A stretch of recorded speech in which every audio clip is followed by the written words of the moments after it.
Coconut घालून घेऊ त्याच्यामध्ये. जो या पदार्थामधला मेन भाग आहे. हो, सगळं घातलं तरी चालेल.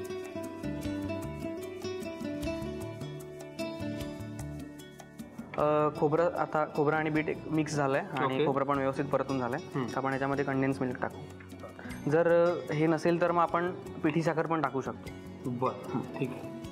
पण फक्त पहिल्यामुळे त्याला एक घट्टपणा पण. हां, आणि फक्त मग जर पिठी साखर घातली तर आधी तुपावर परतून घ्यायला लागेल. आता आपण परत एकदा एक काम करूयात.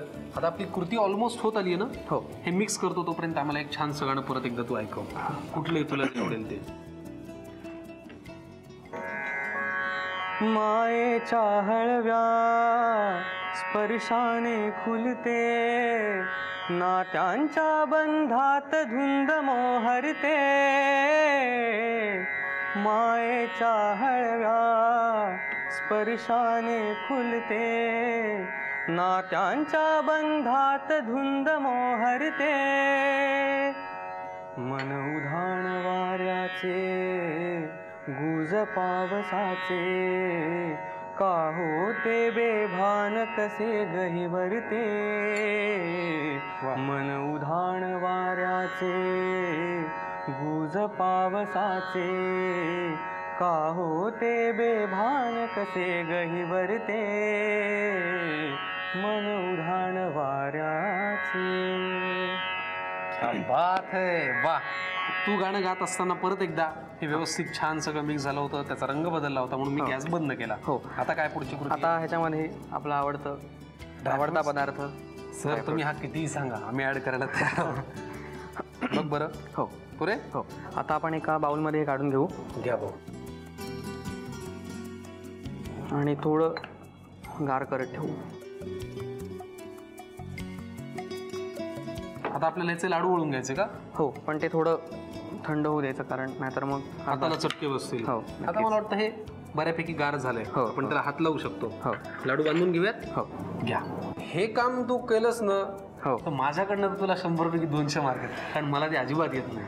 मला येतंय का बघतो, कारण आधी मी केलेलं नाहीये, पण घरी लाडू करण्याचं प्रमाण आहे बऱ्यापैकी, तर त्यामुळे मी बघितलंय कितपत जमतंय बघूया. नाही जमणार तुला. काय तू कॉन्फिडन्स तुझा एकदम असा कमी होऊ नकोस. आणि मला काय म्हणायचं की हे फार जर गार झालं तर ते लाडू वळले जाणार नाहीत. हां, त्याच्यामुळे थोडासा एक कोमट आपण म्हणतो तसं. करेक्ट. वा वा बुवा. हा हा, हे सगळं बघितलंय त्यामुळे. नाही बघून सुद्धा भल्याभल्यांना येत नाही. हो. क्या बात. आता म्हणजे ड्रायफ्रुट्समध्ये घोळवायचं. घेऊ. श्रीमंत असा लाडू आहे रे हा. हो, म्हणजे सणासुदीला कोणी पाहुणे घरी आले ना आणि हे जर केलं ना तर त्यांना असं वाटेल की क्या बात आहे. हो, कारण मनाची श्रीमंती पण दिसली पाहिजे. सर बास करा सर. बर, अशा प्रकारे हा डेसिकेटेड कोकोनटचा एक लाडू तयार झालेला आहे. पण सर एक काय आपल्याला पुरणार नाही. आपण असे खूप सारे वळून घ्या. आम्ही ते वळून घेतो, छान या ड्रायफ्रूट मध्ये घोळवतो. पटकन तुम्ही लिहून घ्यायसाठी लागणारं साहित्य आणि कृती.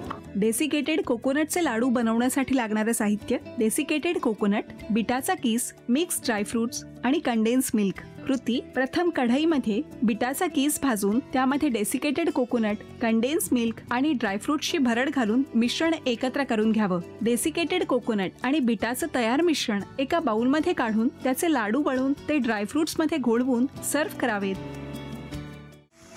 आणि त्याच्यानंतर आपण टाकणार आहोत याच्यात केशर. रंग छान आलेला आहे. आणि बाकी वेलची वगैरे मी याच्यात काही टाकत नाही, कारण की मला जी चव आहे ती सीताफळाची यायला पाहिजे त्याच्यामध्ये, त्या दृष्टीने फक्त थोडंसं केशर टाकलेलं आहे मी. आणि याच्यात आता टाकणार आहोत सीताफळाचं गर. त्याचबरोबर थोडेसे काजू, बदाम याचे तुकडे टाकू आपण. आता मी याच्यात थोडासा रवा टाकणार आहे. रवा टाकायचं कारण की हे मिश्रण थोडंसं घट्ट व्हावं, त्या दृष्टीने थोडासा रवा टाकतोय भाजलेला. 2 ते 3 चमचे रवा टाकलेला आहे. रव्यामुळे त्यातलं जे बाष्प आहे, मॉइश्चर आहे, ते शोषलं जाईल. आणि आपण जेव्हा सारण याला थंड करू तेव्हा त्याला एक थोडा घट्टपणा येईल. जसं आपण खोबरं टाकल्यानंतर कसा एक सारणाला घट्टपणा येतो, तर त्या दृष्टीने इथे मी रवा वापरतो आहे. आता सारण पण घट्ट झालेलं आहे आणि ते थंड झाल्यानंतर आणखीन घट्ट होईल. मी एक काम करतो आता, याला इथे गॅस बंद करतोय आणि या सारणाला पण थोडंसं आपण थंड होऊ देऊ आणि एक 5-1 मिनटानंतर आपल्याला उकड पण व्यवस्थित मळून घ्यायची आहे. आता 15 ते 20 मिनटं झालेले आहेत आणि एक काम करू आपण, ही जी उकड आहे ही एका प्लेटमध्ये काढून घेऊ आणि त्याला व्यवस्थित मळून घेऊया.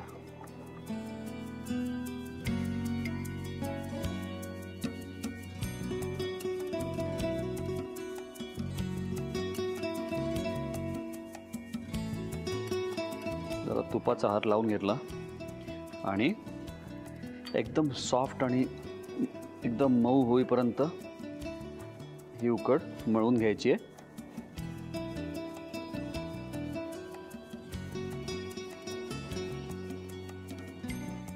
झाकून ठेवतोय. एका बाजूला आपल्याला स्टीमर ठेवायचं आहे. पाणी उकळत ठेवलेलं आहे. जर स्टीमर असेल तर स्टीमर वापरायचं आहे, नाही तर मग घरगुती पद्धतीने आपल्याला त्याची अरेंजमेंट करायची आहे. मुख्य म्हणजे काय, मोदक व्यवस्थित त्याला वाफ लागली पाहिजे, स्टीम झाले पाहिजेत.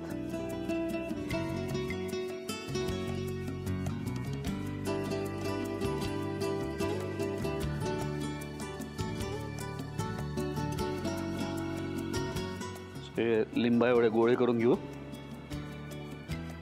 गोलाकार झाल्यानंतर याला आपल्याला थोडंसं हाताने दाबून घ्यायचं आहे. असं एक वाटीसारखा आकार देतोय.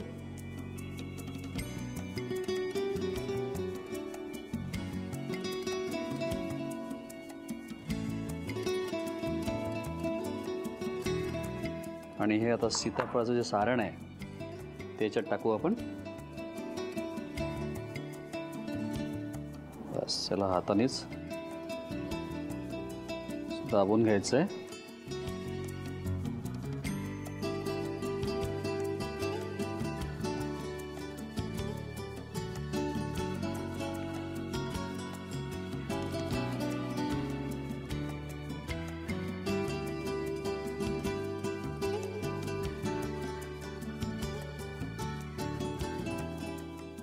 सारणाला थोडंसं हात दाबून घेतोय पण नंतरच थोडंसं याला आपण हाताने फिरवून घेऊया.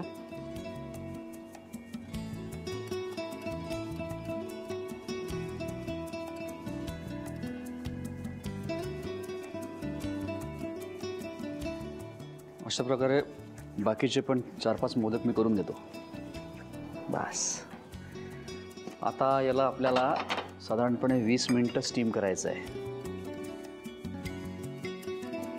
थोडंसं तूप लावून घेतो खाली.